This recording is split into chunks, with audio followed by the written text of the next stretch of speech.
America எடுத்துள்ள ஒரு அதிரடி முடிவு இந்தியாவின் எரிசக்தி தேவையில் பெரும் தாக்கத்தை ஏற்படுத்தியுள்ளது.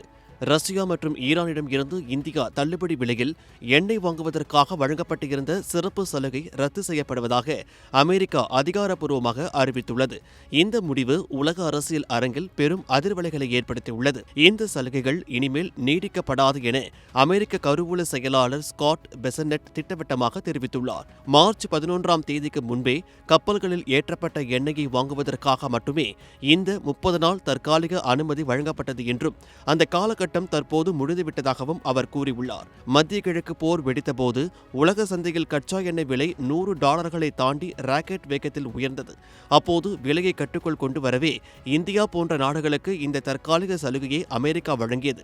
இந்த வாய்ப்பை பயன்படுத்தி இந்திய சுத்திகரிப்பு ஆலைகள் சுமார் 30 மில்லியன் பேரல் ரஷ்ய எண்ணெய்க்கான ஆர்டர்களை வழங்கியதாக செய்திகள் தெரிவிக்கின்றன.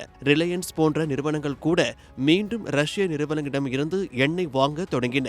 இந்தியா உள்ளிட்ட ஆசிய நாடுகள் இந்த சலுகையை நீடிக்க வேண்டும் என்று கடுமையாக அழுத்தம் கொடுத்த போதிலும் அமெரிக்கா அதனை நிராகரித்துள்ளது. ஆனால் இந்த சலுகை அமெரிக்காவிற்குள்ளேயே பெரும் புயலை கிளப்பியது. ட்ரம்ப் நிர்வாகத்தின் இந்த முடிவு உக்ரைன் மீது கொடூரமான போரை தொடர ரஷ்யாவுக்கு நிதியுதவி செய்வதை போன்றது என்றும், அமெரிக்க படைகளை குறிவைக்க ஈரானுக்கு உதவுவதாகவும் எதிர்க்கட்சியான ஜனநாயக கட்சி செனட்டர்கள் கடுமையாக விமர்சித்தனர். புட்டினின் போர் இயந்திரத்திற்கு அமெரிக்கா மேலும் வலுவூட்டக்கூடும் என அவர்கள் கொடுத்த தொடர் அழுத்தமே இந்த சலுகை ரத்து செய்யப்பட்டதற்கான முக்கிய காரணமாக பார்க்கப்படுகிறது.